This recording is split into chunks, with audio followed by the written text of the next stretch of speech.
एक बार की बात है, वृंदावन में एक संत बांके बिहारी जी मंदिर के बाहर से गुजर रहे थे। उन्होंने देखा कि कई भिखारी मंदिर के द्वार पर बैठे लोगों से भीख मांग रहे हैं। संत जी ने थोड़ी देर कुछ सोचा और कुछ देर बाद उन भिखारियों को डांटते हुए कहा, अरे, जो खुद मांगने जा रहे हैं उनसे क्या मांगते हो? अगर सच में मांगना है तो अंदर जाओ, वहां राजाधिराज विराजमान हैं, उनसे मांगो, वही तुम्हारी जन्म जन्म की दरिद्रता दूर कर सकते हैं। ये सुनकर भिखारी आपस में हंसने लगे।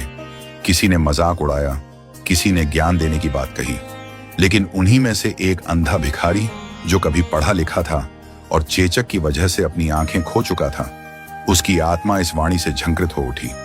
उसके पास एक पुराना एल्यूमिनियम का कटोरा था जिसमें वह बैठकर भीख मांगता था। उसने निश्चय किया कि अब वह भगवान से ही मांगेगा। अगले दिन वह मंदिर के भीतर गया। प्रभु श्री बांके बिहारी के समक्ष अपने कटोरे को रखकर बोला, जय बिहारी जी दयालु दाता के नाम पर, और उसे सीने से लगाकर लौट आया। उस दिन उसे कुछ नहीं मिला, वह भूखा ही सो गया, लेकिन उसके मन में विश्वास गहरा होता गया कि बिहारी जी जरूर देंगे। वह रोज यही क्रम दोहराता, मंदिर जाता, जयकारा लगाता, कटोरा चुपचाप सीने से लगाता और लौट आता। फिर एक दिन जैसे ही उसने कटोरा छाती से लगाया, उसमें टन की आवाज आई। बिना कुछ बोले उसने उसे सीने से लगाया और वहां से चला गया। मंदिर में मौजूद एक व्यक्ति ने यह सब देखा और सोचा, देखूं तो सही क्या हुआ है, और उस अंधे भिखारी के पीछे पीछे चल पड़ा। भिखारी अपनी टूटी फूटी झोंपड़ी में पहुंचा जहां उसकी गूंदड़ी और कपड़े पड़े थे। उसने कटोरा उठाया और टटोलते हुए देखा कि उसमें एक चमकदार भारी स्वर्ण मुद्रा, सोने का सिक्का पड़ा था। जैसे ही उसने उस सिक्के को हाथ में लिया, उसमें से एक दिव्य तेज निकला और उसी क्षण उसकी नेत्र ज्योति लौट आई।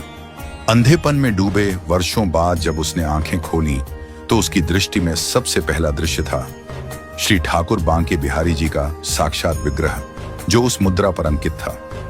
यह कोई साधारण सिक्का नहीं था। उस पर न किसी राजा की मोहर थी, न किसी साम्राज्य का चिन्ह, बल्कि स्वयं ठाकुर जी की दिव्य मूर्ति उकेरी गई थी। वह भिखारी भाव विभोर होकर फूट फूट कर रोने लगा। उसे अपने जीवन की दरिद्रता, पीड़ा और अंधकार अब सब तुच्छ प्रतीत होने लगे।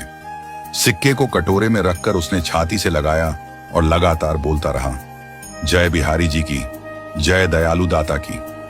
पीछे से जो व्यक्ति सब देख रहा था, उसने भी उस अलौकिक दृश्य को देखा।